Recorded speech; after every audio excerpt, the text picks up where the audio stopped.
अजमेर के नए बाजार स्थित संग्रहालय के जीर्णोद्धार कार्य का विधानसभा अध्यक्ष वासुदेव देवनानी और उप मुख्यमंत्री दिया कुमारी की ओर से किया गया शुभारंभ। संग्रहालय परिसर में करीब 5 करोड़ की लागत से किए जाएंगे विभिन्न कार्य। इस मौके पर दिया कुमारी ने कहा, संग्रहालय केवल प्राचीन वस्तुओं का संग्रह नहीं बल्कि हमारी सभ्यता, परंपरा और इतिहास को भविष्य की पीढ़ियों तक पहुँचाने का महत्वपूर्ण माध्यम।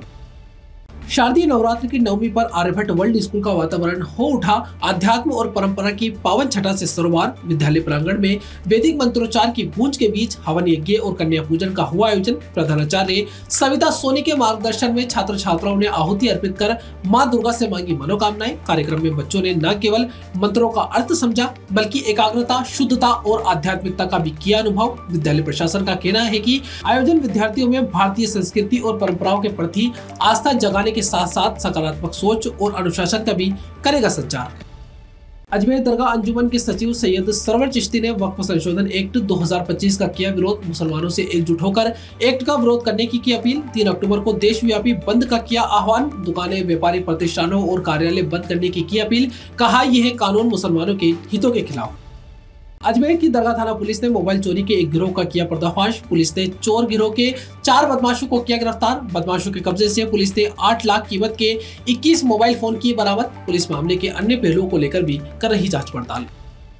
अजमेर के पटेल मैदान में गुरुवार को रावण दहन का होगा आयोजन। रावण, कुंभकर्ण और मेघनाथ के पुतलों की फाइनल तैयारी की जा रही पूरी। कारीगरों ने पुतलों में पटाखे लगाए और बरसात से बचाने के लिए उन्हें प्लास्टिक से ढका। नगर निगम के वर्क ऑर्डर पर फर्म ने अशोक वाटिका और पुतलों का कराया निर्माण। इस बार पुतलों के मुंह से आवाज के साथ साथ आग के गोले भी निकलेंगे।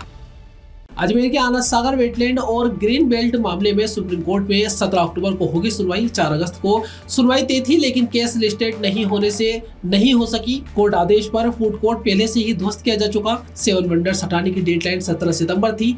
12 सितंबर से तोड़फोड़ की कार्रवाई शुरू हो चुकी है और अभी भी है जारी।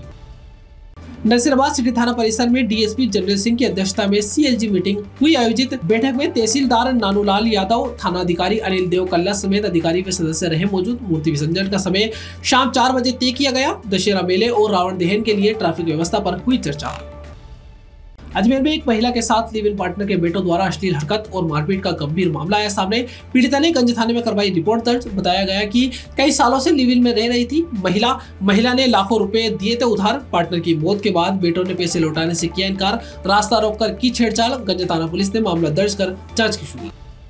सिर्फ 5 साल की उम्र में वान्या चौहान ने किया ऐसा जिसे कई बड़े भी मानते हैं चुनौती। उत्तराखंड सरकार ने वान्या को सबसे कम उम्र की भारतीय लड़की के रूप में दी मान्यता। वान्या ने गौरीकुंड मार्ग से आदि कैलाश की 14,700 फीट की ऊंचाई पर चढ़ाई की पूरी। वान्या की यह अद्भुत उपलब्धि न केवल उसके साहस और जज्बे का प्रतीक बल्कि परिवार द्वारा दी गई भक्ति, साहस और अनुशासन का भी है असर। वान्या के पिता डॉक्टर राहुल चौहान इस गौरवपूर्ण क्षण में बेटी की सफलता के साथ ही अपने आध्यात्मिक सफर में बढ़ रही हैं आगे।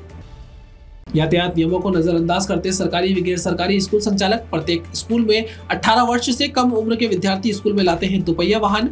यातायात नियमों की जानकारी के अभाव में विद्यार्थी हो सकते हैं सड़क दुर्घटना का शिकार। सड़क दुर्घटना का आखिर कौन होगा जिम्मेदार? यातायात पुलिस और स्थानीय पुलिस भी इस ओर नहीं दे रही ध्यान। पुलिस विशेष अभियान चलाकर आम जन के तो काटती है चालान, परंतु विद्यार्थियों को यातायात नियमों के प्रति नहीं किया जा रहा जागरूक। कैंसर बीमारी ही ऐसी है, चिंता तो होगी ना। लेकिन अब अपनी चिंता को बदलो विश्वास में, क्योंकि आदिनाथ कैंसर मेडिसिटी में है रेडियोथेरेपी, कीमोथेरेपी और कैंसर सर्जरी के उपचार के साथ आधुनिक सुविधाएं भी। विजिट करें आदिनाथ कैंसर मेडिसिटी एट चाची आवास अजमेर।